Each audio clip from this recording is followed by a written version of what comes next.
NEET 2026 सिर्फ 5 महीने बचे हुए हैं और आज की इस वीडियो में हम बात करेंगे कि अब हमको क्या करना चाहिए और क्या नहीं,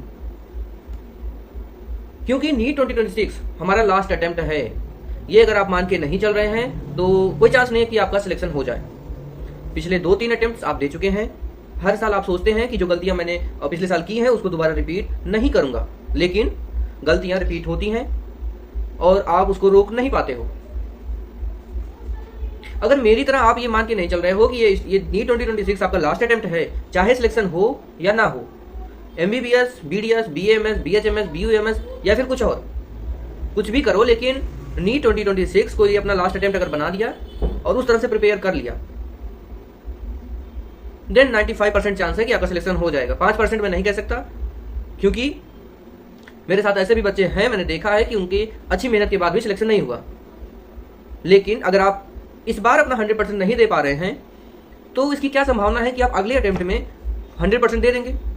हर अटेम्प्ट के बाद आप ये सोचते हैं कि अगली साल बस इस बार तो हो गया, अगली बार अब देखना इतना बढ़िया से करूंगा, एक भी गलती नहीं छोड़ूंगा, 100% कंसिस्टेंसी, 100% डिटर्मिनेशन के साथ तैयारी करूंगा। लेकिन ये किसी भी साल हुआ नहीं है और अभी भी समय है। 5 महीने बचे हुए हैं, दिसंबर, जनवरी, फरवरी, मार्च और अप्रैल। अगर ये 5 महीने आपने सुधार लिए तो समझिए आपका जो एक बर्डन आएगा पेपर के बाद, 4 महीने के बाद, 3 महीने के बाद, आप जो एक बार सोचेंगे कि हाँ सिलेक्शन नहीं हुआ तो मेरी गलती थी। लेकिन अगर ये 5 महीने आपने सही से मेहनत कर लिए तो सिलेक्शन हो या ना हो, इसके पहले आपने कितनी गलतियां की, क्या मतलब कि कितना इनकंसिस्टेंट रहे आप, एक भी कंसिस्टेंसी आपने फॉलो नहीं की, डिटरमाइंड आप नहीं थे, आप बहुत डिस्ट्रैक्टेड थे, वो सब कुछ माफ हो सकता है आपका अगर ये 5 महीने आपने सही से मेहनत कर लिया। क्योंकि जब ये 5 महीने आप लगातार मेहनत कर देंगे कि हाँ भाई नीट के बाद मैंने जो सोचा था कि इस साल तो हो गया, अगली साल मैं इतना मेहनत करूंगा कि सामने वाला वो देखेगा तो पागल हो जाएगा, तो यही मेहनत, जो जुनून था आप में उस समय जब आपने नीट की तैयारी शुरू की थी, नीट 2026 की, पेपर के बाद जो जुनून आता कि भाई इस बार तो होगी गलती, अगली बार नहीं छोड़ेंगे, फोड़ेंगे इसको, तो वही जुनून अगर इस 5 महीने में आपने ला लिया, देन सिलेक्शन आपका नहीं भी हुआ तो आपको कोई दिक्कत नहीं होगी। भाई एक ही प्रोफेशन नहीं है पैसा कमाने का। अल्टीमेट गोल हमारा क्या होता है कि एक अच्छी लाइफ जीना। उसमें ठीक है किसी की हॉबी है डॉक्टर बनना, इंजीनियर बनना, पायलट बनना, वो बात अलग है, लेकिन हाँ एक अल्टीमेट गोल होता है कि हाँ एक अच्छी लाइफ हम जिए, हमारे सभी एसेंशियल्स हमारे पास हों, पैसे के लिए ना मर रहे हों। तो दुनिया में बहुत सारे काम हैं, लेकिन अगर आप मेहनत करेंगे तो आप इसमें भी सफल हो सकते हैं। और अगर इस 5 महीने आपने मेहनत कर लिया तो या तो इसमें नहीं तो किसी और में कहीं ना कहीं आप सफलता जरूर पाएंगे, क्योंकि आप ये 5 महीने क्या सीख लेंगे कि मेहनत की कैसे जाती है। टाइम टेबल बताने को तो मैं बता दूंगा क्या करना है, कैसे करना है, आपको सब पता है भाई। आपको अच्छे से टाइम टेबल बनाना पता है, क्या करना चाहिए क्या नहीं वो आपको पता है। हाँ एक चीज आपको नहीं पता होती है कि भाई सिर्फ 5 घंटे सोएंगे बाकी दिन भर पढ़ेंगे, वो गलत है। 6 से 7 घंटा आप बिल्कुल सोइए, कोई दिक्कत नहीं। बस हाँ जो डिस्ट्रैक्शन वाला टाइम है, इंटरटेनमेंट वाला टाइम है, उसको रिड्यूस करके अपने नींद में लाइए और दिन में एक छोटा सा पावर नैप लिया करिए, जिससे थोड़ा रिलैक्सेशन महसूस होगा आपको। आप तैयारी करने में रात में जब भी पढ़ाई करेंगे तो एनर्जेटिक रहेंगे। नहीं तो आप कुर्सी पे बैठे हैं और नींद लग रही है तो कोई मतलब नहीं है, उससे अच्छा आप 1 घंटे आधे घंटे पावर नैप लीजिए दिन में, और जब पढ़ रहे हो तो एकदम फोकस के साथ पढ़िए।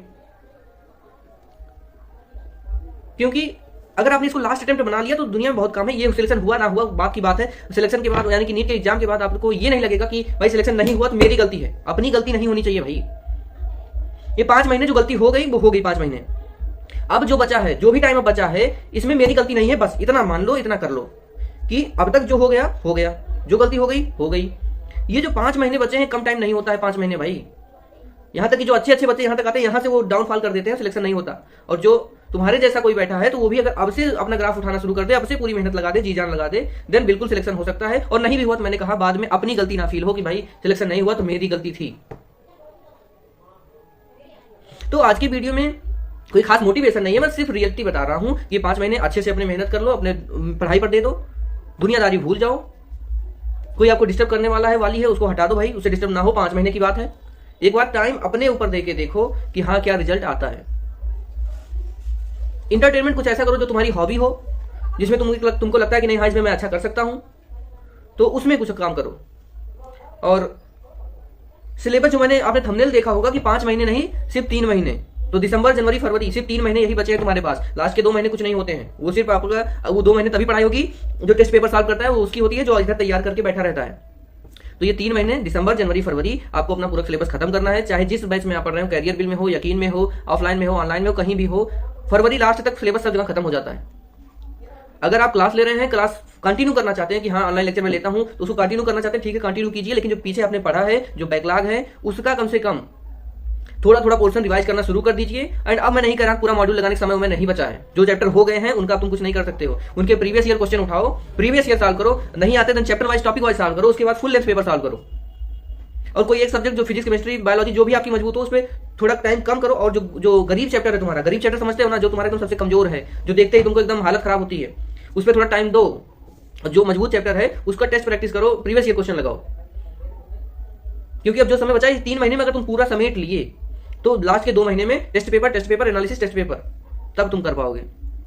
और अगर तुमने सोचा कि 5 महीने पूरा सिलेबस खत्म करना, कुछ नहीं होगा। सिलेबस को 100% मत करना, कभी भी 100% सिलेबस तुम कवर नहीं कर पाओगे। 100% सिलेबस को 50% करने से अच्छा है कि तुम 80% सिलेबस को 90% कवर करो, ठीक है। उसमें भी 20-30% सिलेबस ऐसा होता है जो कि बढ़िया नंबर स्कोर 400, 450 तक आप उतना करके ला सकते हैं। उसके बाद जो बचता है और मेहनत कीजिए एंड स्कोर अपना बढ़ाइए। 3 महीने बचे हैं, जितना मेहनत है आप लगा दीजिए। उसके बाद 2 महीने आप टेस्ट प्रैक्टिस करेंगे, अपना डेली का एनालिसिस करेंगे, टेस्ट प्रैक्टिस एनालिसिस। नीट 2026 देके आइए, आराम से बैठिए, जो हुआ सो हुआ। आपको ये गिल्ट नहीं रहेगा कि लास्ट के 5 महीने भी मैंने बर्बाद कर दिए। आप लोगों ने कितने में से ऑफलाइन पढ़ा होगा, कितने भी लोग ऑफलाइन कोचिंग किए होंगे, कमेंट बॉक्स में बताना कि पेपर देने के बाद आपको लगता है कि भाई लास्ट के 1 महीना जो बचा था ना, लास्ट का जो 1 महीना बचा था, उतना भी मैंने सही से पढ़ लिया होता तो मेरा तो हो जाता। कितने लोगों को ऐसा लगा था? डेफिनेटली मुझको लगा था कि भाई लास्ट के मैंने 1 महीने में पिछले साल जितनी लापरवाही की थी, अगर उतना भी मैंने पढ़ा होता सही से 100% फोकस से तो सिलेक्शन हो जाता। मुझको ऐसा लगा था। और अभी तो 5 महीने बाकी। भाई अगर तुम ये नहीं कर पाओगे तो कौन कर पाएगा? 5 महीने अगर तुमने 100% दे दिए तो सिलेक्शन भाई गारंटीड है। और नहीं हुआ तो कोई दिक्कत नहीं भाई, तुम्हारी गलती नहीं, एनटीए की गलती है, छोड़ो उसको। उसके बाद हम सोचेंगे कि हाँ ड्रॉप लेना है कि नहीं लेना। वैसे तो तुम्हारा लास्ट चांस होना चाहिए, लास्ट ड्रॉप मान के तुम्हें देना है। 5 महीने बच्चे हैं, तुमको 100% देना है, बस यही मान के चलो। दूसरी चीज, क्लासेस बहुत ज्यादा अटेंड करने के चक्कर में अगर टाइम ज्यादा कंज्यूम हो रहा है तो क्लास बहुत अटेंड मत करो। कुछ चैप्टर जो तुम्हारे पहले से तैयार है उनके प्रीवियस ईयर क्वेश्चन करके चैप्टर को खत्म करो, समेटो। चैप्टर जितने भी है ना, ऐसे करके ऐसे एक जगह लिख लो पूरे चैप्टर्स और उस पर टिक करते जाओ कि हाँ ये हो गया, ये हो गया, ये हो गया। कितने चैप्टर हो गए, जल्दी जल्दी समेट लोगे उतना ही अच्छा होगा। उसके बाद टेस्ट प्रैक्टिस करोगे, जो वीक पोर्शन आएगा तुम्हारा वो अपने आप टेस्ट में कवर होता जाएगा। उसको जो टेस्ट में गलत हुआ उसको जाके एनालाइज करोगे फुल लेंथ टेस्ट पेपर में, और धीरे धीरे मेंटेन हो जाएगा। देन 5 महीने हैं, तुम्हें 100% देना है। दूसरी चीज मैं बता दूं, मैं LNDLP leader test series join किया हूं। मुझे फरवरी तक, वैसे 15 फरवरी से क्या है LNDLP का मेजर टेस्ट सीरीज, मतलब कि मेजर टेस्ट पेपर स्टार्ट हो रहे हैं। लेकिन मेरा सिलेबस खत्म होगा फरवरी लास्ट तक, क्योंकि मैंने शुरू में LNDLP के कुछ चैप्टर सही से नहीं कर पाया हूं। तो उनके मैं क्या कर रहा हूं, मुसवाल पब्लिकेशन की या फिर किसी पब्लिकेशन की बात नहीं करते हैं, किसी भी प्रीवियस ईयर क्वेश्चन की आप बुक ले लो और चैप्टर वाइज टॉपिक वाइज होनी चाहिए, उसको सॉल्व करो बस।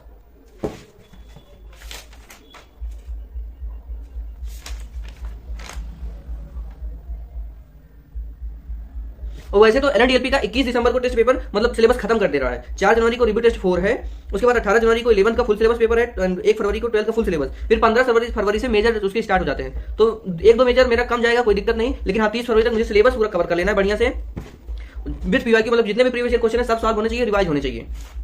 और डेली का डेली मैं एक बायोलॉजी का पेपर सॉल्व कर रहा हूँ। अभी क्या हो रहा है कि अगर डेली सॉल्व करते हो मेरे 290 300 के आसपास नंबर बन रहे हैं। जो भी मुझे को मतलब कि डिफिकल्ट लगता है, जो टॉपिक नहीं आ रहा है, उसका जाके मैं नोट्स या फिर NCERT रिवाइज करता हूँ। दिसंबर के प्लान की बात बता दूं मेरा, तो मुझे दिसंबर में modern physics, gravitation, oscillation, current, semiconductor, work energy power, unit dimension, इतने चैप्टर फिजिक्स में खत्म करने हैं। केमिस्ट्री में ऑर्गेनिक केमिस्ट्री पूरी मुझे दिसंबर तक खत्म कर देनी है। करियर बिल बच्ची और पैसे में पढ़ रहा हूँ, तो DN सर का भी ऑर्गेनिक चल रहा है, वहां से मुझे ऑर्गेनिक कर रहा हूँ। तो ऑर्गेनिक केमिस्ट्री में पूरा इस दिसंबर में खत्म करूंगा। पेपर ठीक है पहले आ रहा 7 दिसंबर तक हो रहा है, लेकिन इसमें मैं NCERT के मेन पॉइंट्स ऑर्गेनिक के पढ़ के जाऊंगा, रिवाइज करके जाऊंगा। लेकिन हाँ एक अच्छा से जो होता है ना कि हमें कॉन्फिडेंस आता है कि हाँ हमने कवर कर लिया, तो उसकी उस तरह से मैं पूरे दिसंबर में कवर करूंगा। जनवरी में कुछ और चैप्टर पुराने वाले उठाऊंगा, हाई वेटेज टॉपिक। फिर फरवरी में कुछ लो वेटेज टॉपिक बचेंगे, उनको मैं कवर करूंगा। लगभग 15 फरवरी तक मुझे सिलेबस खत्म कर देना, ताकि जब मेजर टेस्ट आए देन नंबर अपने आप इंक्रीज हो जाएंगे। और नंबर कमाने में कोई दिक्कत नहीं, अभी से 100% देना शुरू करो। और बाद में गिल्ट मत फील करवाओ अपने आप को कि हाँ मेरी गलती थी, मैंने ये किया, मैंने ये किया, मैंने ये किया, मैंने ये किया, तब जाके मेरा सिलेक्शन नहीं हुआ। अपने आप से बस एक वादा कर लो कि इस नीट एग्जाम के बाद, नीट 2026 के बाद, मैं अपने आप को इतना ये फील नहीं होने दूंगा कि मेरी गलती थी, सिलेक्शन नहीं हुआ तो मेरी गलती थी। मुझे पिछले 5 महीने में बस तुम्हें ये होना चाहिए कि पिछले 5 महीने में मेरी कोई गलती नहीं थी, ना तो मैंने ये गलती की, ना ये गलती की, ना ये ना ये ना ये। गलतियां कितनी हो तुम सब जानते हो, बस गलती नहीं की, इतना आपको फील होना चाहिए। बहरहाल आज की वीडियो में इतना ही, वीडियो कहीं समाप्त करना चाहूंगा। और कोई भी डाउट हुआ कमेंट बॉक्स में पूछिए। और एक लाइन मेरी याद रखना कि 5 महीने बहुत होते हैं भाई। LN में मैं पिछले साल ऑफलाइन था, लास्ट के 3 महीने में 90 दिन का होता है ना, 3 महीने 3 90 दिन का होता है। उसमें आके मोटिवेशन सेशन लेते हैं, बच्चे सोचते हैं कि भाई 3 महीने में तो फोड़ देंगे, वो 3 महीने में कंसिस्टेंसी फॉलो नहीं हो पाती है।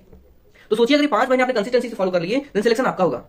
लेकिन 5 महीने फॉलो करना इजी नहीं है। आप एक हफ्ते भी फॉलो नहीं कर पाएंगे, एक हफ्ते के बाद आप वही रील्स देख रहे होंगे, वही अपना इन्फैचुएशन में पड़े होंगे, वही अपने मूवीज वेब सीरीज में पड़े होंगे और प्रोक्रास्टिनेट कर रहे होंगे। आपको कोई चीज नहीं आएगी उसको छोड़ के कि भाई मुझको नहीं आ रही, मैं करूंगा ही नहीं, जाने दो। इस तरह से आपके साथ होगा। लेकिन हाँ, आप में से जिसने अगर ये 5 महीने कंसिस्टेंसी से फॉलो कर लिए ना, देन सिलेक्शन उसका है। एंड अगर हाँ, जो बेहद बेसिक पर है उसको मैं बता दूं, जो अभी टेस्ट सिलेबस है उसका सिलेबस तैयार करो। उसके बाद अपना सर्च करो कि हाई वेटेज टॉपिक्स कौन कौन से हैं, कि हाई वेटेज टॉपिक्स हैं उनको पहले कवर करो, फिर उसके बाद लो वेटेज टॉपिक्स को कवर करना। टेस्ट सिलेबस में जो आपका पहले वो कवर करो, उसके बाद हाई वेटेज अपना साइड में लगाओ कि हाँ हाई वेटेज टाइम ले, हाई वेटेज करना है, हाई वेटेज के बाद लो वेटेज टॉपिक करना है। और अगर कुछ डाउट हो कमेंट बॉक्स में पूछो। अगर आपको चाहिए अलग वीडियो की हाई वेटेज टॉपिक कौन कौन से हैं, देन उसको मैं एक शॉर्ट वीडियो में छोटे में बता सकता हूं। बाकी आज की वीडियो में इतना ही। कंसिस्टेंसी अगर आपने 5 महीने बना ली तो सिलेक्शन आपका होगा। अगर आप एक हफ्ते बाद कंसिस्टेंसी तोड़ देते हैं तो कमेंट बॉक्स में आके जरूर बताइएगा कि भाई कंसिस्टेंसी में फॉलो नहीं कर पाया, ताकि और भी जो लोग वीडियो देखें उनको पता चले भाई कि हाँ एक हफ्ते में लोग खुद आके एक्सेप्ट कर रहे हैं कि मुझसे नहीं हो पाया। और अगर आपने ये 5 महीने कर लिए तो सिलेक्शन हो ना हो आप गिल्ट में नहीं रहेंगे, खुश रहेंगे। बस मेरा इतना ही कहना है। अच्छा, वीडियो यहीं पे समाप्त करते हैं। वीडियो लंबी हो गई हो तो उसके लिए sorry and thank you very much.